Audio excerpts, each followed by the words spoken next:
할렐루야, 반갑습니다. 2026년 2월 27일 금요 기도회 말씀을 같이 나누고자 합니다. 오늘 함께 볼 하나님의 말씀은 신약성경 빌립보서 3장 9절 한 절 말씀입니다. 신약성경 빌립보서 3장 9절입니다. 제가 봉독 드리겠습니다. 그 안에서 발견되려 함이니 내가 가진 의는 율법에서 난 것이 아니요 오직 그리스도를 믿음으로 말미암은 것이니 곧 믿음으로 하나님께로부터 난 의라. 아멘. 한 주간 평안하셨습니까? 분주함 가운데 우리 일상을 멈추고 오늘 이 밤 기도의 자리에 함께 나가기 위해 함께 모였습니다. 계속해서 우리의 구원의 서정, 우리의 구원이 어떻게 시작됐고 어디를 향하여 그 목표는, 목적지는 어딘가, 그 과정들을 같이 나누고 있습니다. 특별히 회심에 대한 부분인데 오늘 저는 회심의 연장선상에서 우리가 생각하는 회개, 참된 회개는 무엇일까? 이 회개에 대한 부분을 한번 오늘 말씀을 통해 함께 보고자 합니다. 핵심부터 말씀드리자면 회개도 하나님의 의로움으로부터 우리에게 주어지는 은혜라는 사실이에요. 자, 이 부분을 좀 다르게 접근을 오늘 해보고자 합니다. 제가 준비한 영상들을 보며 같이 말씀을 나누겠습니다. 오늘 제목이 회개, 시선의 전환입니다. 우리는 칭의의 근거를 어디에서 찾고 있는가? 회개, 돌이킴이죠? 시선의 전환이라는 표현을 제가 사용했습니다. 시선의 전환. 끝없는 되물음이 우리가 신앙생활 하면서 이런 질문을 할 수 있죠. 내가 온전히 회개했는가? 내가 정말 온전히 주님 앞에 자복했나? 나의 모든 죄와 허물, 깊이 감추어진 죄까지 다 회개했는가? 내가 정말 선택받고 의롭게 됐나? 왜 이런 질문들이 끊임없이 우리 안에 맴돕니까? 우리 자신의 연약함을 보기 때문이에요. 하나님의 은혜로 거듭났고 회심을 거쳐 놀라운 이 은혜 가운데 있으면서도 종종 죄를 범하고 있는 나, 과거의 습성에서 여전히 헤매고 있는 나, 여전히 내 안에서 일어나는 죄에 대한 유혹들, 이런 걸 보면서 끝없이 우리는 묻습니다. 난 정말 진짜 회개했는가? 아니면 매번 똑같은 반복적인 것인가? 바로 이것이 우리의 착각이라는 것이에요. 내면을 향한 헛된 탐색입니다. 우리 안에 끊임없이 이 되묻는 이 불안의 공통점은 칭의, 다시 말해서 하나님이 너는 의로와, 의로운 사람이야, 의로운 자다 라고 하는 이 칭의의 근거를 나 자신에게서 찾는다는 거예요. 내 속을 샅샅이 뒤집어 죄를 찾아내는 것이 곧 회개라고 착각합니다. 그래서 뭐예요? 아주 심지어 어디까지? 조상 때까지 거슬러 올라가서 조상의 죄까지 회개를 해야 깨끗해지는 것으로 착각을 하지요. 칭의 어떠십니까 여러분? 여러분의 칭의, 의롭다함을 받은 거의 근거는 어디입니까? 여러분 자신입니까? 여러분 안에 깊이 있는 것까지 다 찾아내서 회개해야지만이 깨끗해진다고 생각하십니까? 여러분, 타락한 본성에는 구원이 있지 않습니다. 개혁신앙이라고 하는 우리 개혁주의에서는 이것을 경고합니다. 자기 연민, 자책은요, 회개가 아니에요. 여러분, 성경에, 신약성경에 나오는 자기 연민, 자책의 가장 대표적인 예가 누굽니까? 놀랍게도 가룟 유다예요. 예수님을 은삼십에 팔고서 그가 그의 뜻대로 이루어지지 않고 의로운 자가 고난받으며 불의한 자들에 의해서 맥없이 쓰러지는 모습 보면서 자책합니다. 그리고 뭐예요? 그 돈을 갖다가 던져버리고 자신은 목매달아. 이 자기 연민, 자기 자책, 이것이 극도로 발현된 것이 자살이에요. 목매서 죽었어요. 근데 그것을 우리가 구원이라고 얘기합니까? 천만에요. 타락한 본성을 아무리 파헤쳐본들, 우리 안에 저 심령의 폐부까지 아무리 들어가서 거기에 숨겨진 것까지 다 들추어 회개한다고 한들 그 속에 구원이 임하지 않습니다. 이것을 분명히 우리가 인정해야 돼요. 오늘 말씀을 다시 한번 주목해 보십시오. 그 안에서, 그 안이 누굽니까? 그리스도지요. 그 안에서 발견되려 함이니 내가 가진 의는 율법에서 난 것이 아니요 오직 그리스도를 믿음으로 말미암은 것이다라는 거예요. 나의 의의 근거가 어디라고요? 그리스도를 믿음으로. 다시 말해서 의는 만들어내는 것이 아니에요. 우리 안에서 뭔가 내가 저 밑바닥에 있는 것까지 완전히 말끔히 다 회개해서 깨끗해져서 주어지는 의가 아니라 발견되는 거예요. 구원의 증거는 내가 쥐어짜낸 눈물의 양, 뉘우침의 깊이에 있지 않아요. 그거에 비례하지 않아요. 칭의는 의롭다 함을 받는 건 철저히 예수님 안에서 발견되는 것입니다. 아멘. 놀라운 진리죠. 제가 묵상하면서 그렇다. 왜 우리가 이렇게 번민하며 끊임없이 내 안에서 불안하게 되뇌이는가? 바로 이 의의 근거가 누구에게 있는가에 따라 달라진다는 거예요. 여전히 나 자신에게 있는 자는 불안합니다. 왜요? 우리가 불안하잖아요. 그렇게 은혜를 받았는데도 매일매일 죄 가운데 있는 나를 볼 때마다 사단이 참소하고요. 얼마나 괴롭습니까? 안 그러세요, 여러분? 그러나 우리의 의는 그리스도 안에서 발견되는 것입니다. 자기 정죄라는 이름의 교만, 내 감정과 행위를 근거로 삼는 것은 바울이 버린 율법에서 난 의를 쫓는 것과 같다라는 거예요. 여전히 자신의 상태에 구원의 근거를 두려는 것은 사실은 신앙이라 볼 수 없습니다. 그건 불신앙이에요. 하나님이 우리에게 베푸신 이 놀라운 예수 그리스도로 말미암는 의를 믿는 것, 그래서 그 의를 힘입는 것, 바울의 표현에 의하자면 그리스도로 옷 입는 것, 이것은 믿음이 필요한 거예요. 그러나 자기 감정, 상태, 내가 얼마나 정결하게 살고 있는가라는 행위에서 근거되는 것은 결국 자기 정죄로 우리를 국한합니다. 똑같은 죄를 져도 두 가지 형태가 있어요. 그 죄에 대해서 아까 연민과 자책이라고 했잖아요. 가룟 유다가 느꼈던 것처럼. 그러나 성령은요, 우리가 죄를 졌을 때 다시금 그리스도 앞에 복종케 만듭니다. 그저 연민과 자책에 머물게 두지 않으시고요, 우리를 그리스도 앞으로 이끌어 예수 그리스도 앞에서 회개케 하십니다. 그게 진짜 회개예요. 그래서 우리가 날마다 뭐예요? 아니, 사람들은 물어요. 아니, 예수 믿으면 다 죄 해결된다며, 다 용서함 받았다며, 근데 왜 매일 또 회개를 하고 주일날마다 대표기도 때 왜 또 지난 한 주간에 우리의 죄와 허물을 들춰내면서 또 죄를 회개하냐? 그거는 믿음 없는 거 아니냐? 이런 오해를 낳는 것입니다.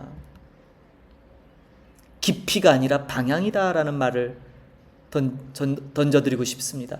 회개는 우리 내면을 깊이 파고들어서 저 폐부까지 가서 다 들춰내는, 이게 주로 심리학의 기법의 심리학을 폄훼하거나 그런 말씀이 아니라 단순히 내면을 깊이 파고드는 것이 회개가 아니라 회개의 핵심은 방향성이에요. 우리가 회심이 뭡니까? 돌이키는 거죠.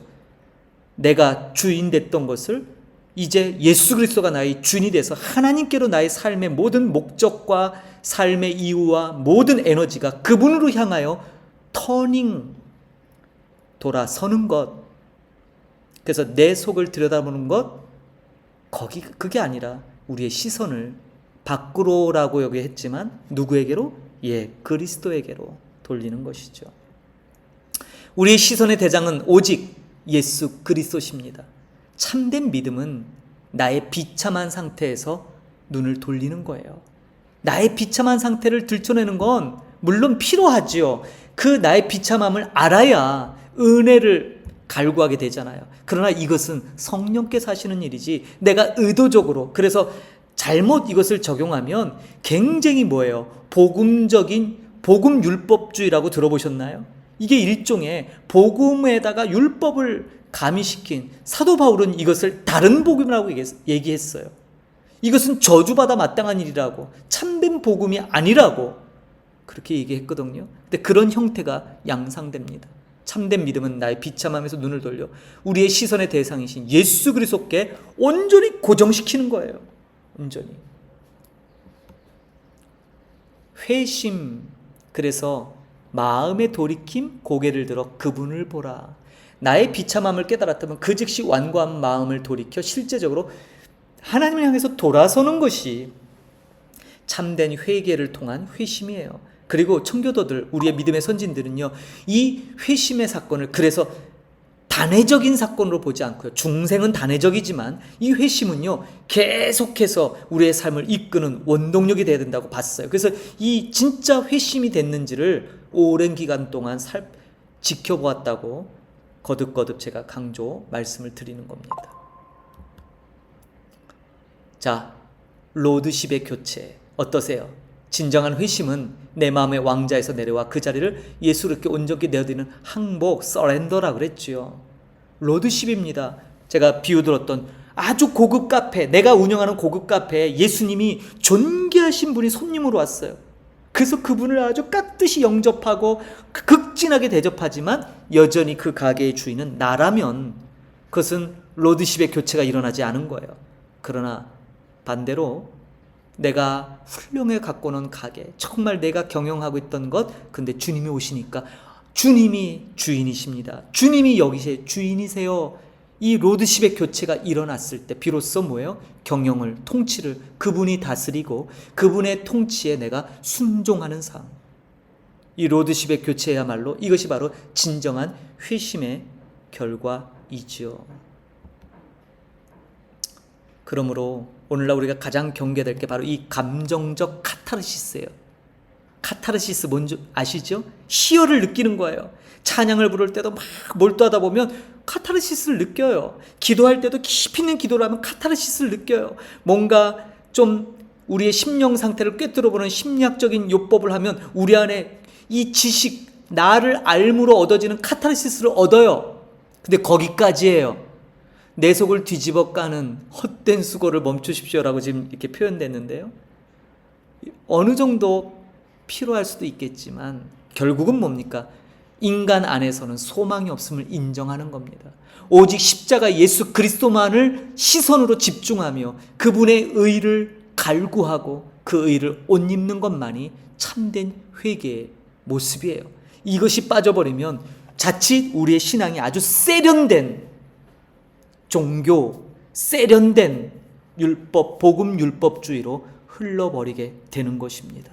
이것이 현대 성도들이 가장 경계될 우리 내면에서 작용하는 사단의 유혹이죠. 바울이 오늘 고백합니다. 그 안에서 발견되려 함이니. 얼마나 멋진 말씀인지 몰라요. 이전에 지금 살펴본 이 말씀들 없이 그저 그냥 뜬금없이 그 안에서 발견되려, 예수님 안에서 발견되려고 하는구나, 그냥 이 정도로 생각했다면 감흥이 없었지만 지금 우리가 살펴본 이 참된 회심, 시선의 고정의 관점에서 보니까 바울이 그 안에서 발견되려 합니다.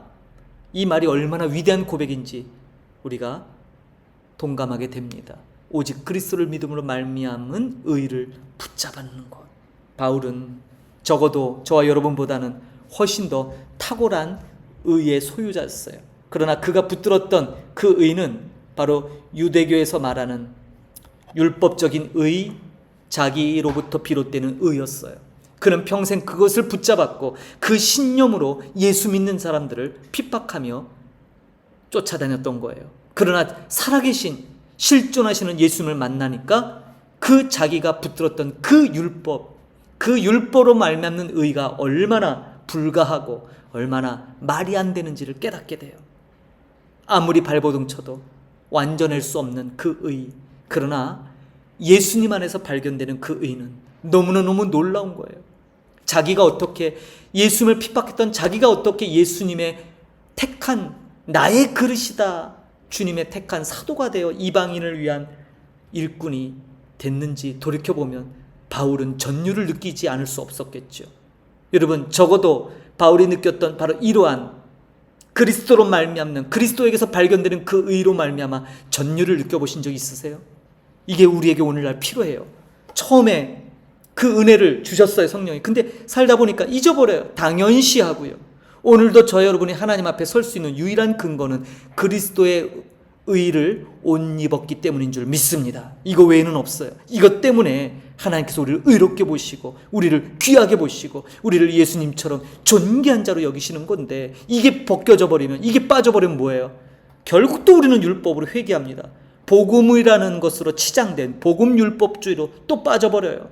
저는 그런 걸 많이 봅니다. 우리 주변에서도 뭐예요? 좀 신앙에 깊이가 있다, 뭔가 좀 종교적인 신앙생활을 열심히 했다, 여지없이 자기 의에 쉽게 넘어갑니다. 얼마나 자기 의가 하나님 앞에 대적인지 우리는 가늠할 수조차 없어요. 너무나 수시로 발생하기 때문이에요. 여러분 분명히 아십시오. 저와 여러분이 아무리 괜찮아 보이는 사람일지라도 우리는 구원에 있어서만큼은 전혀 신뢰할 수 없는, 아니 전혀 무능력한 존재입니다. 이것이 인정되십니까? 바울은 오늘 그 안에서 발견되기를 원했어요. 저와 여러분도 오늘 이 말씀을 통해 그리스도 안에서 발견되기를 소망합니다. 내가 가진 율법에서 난 것이 아니에요. 오직 예수 그리스도를 믿음으로 말미암은 것이니 이 믿음은 하나님께로부터 난 의예요. 전적인 그분에게서 주어진 은혜로 말미암아 내가 의롭게 됐고 그것을 믿게 하신 이도 주님이시란 사실이에요. 여러분 이 말씀을 꼭 오늘 마음판에 새기시길 바라요. 끊임없이 우리 신앙에서 삶에서 일어나는 이 의에 대한 착각들, 우리가 착각한다 그랬잖아요. 믿음, 우리의 참된 회개는 깊이가 아니라 하나님 향한 방향에 맞춰져야 된다. 타락한 본성에서는 우리의 구원이 있을 수 없다라는 이 사실. 그래서 우리의 시선이 오늘 말씀 제목처럼 하나님을 향한, 예수 그리스도를 향한 시선의 전환이 일어나기를 간절히 소망합니다. 기도하겠습니다.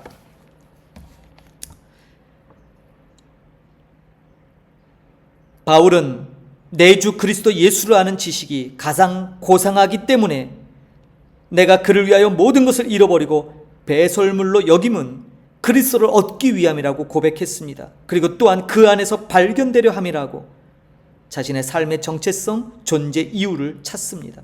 내가 가진 의는 율법에서 난 것이 아니라 그리스도를 믿음으로 말미암은 의임을, 그리고 그 믿음은 하나님께로부터 온 의로움이라고 우리에게 오늘 말씀합니다. 이 귀한 생명의 말씀이 오늘 우리 마음판에 새겨지고 다시 우리의 삶의 좌소, 우리의 삶의 자리를 돌아보게 하시옵소서.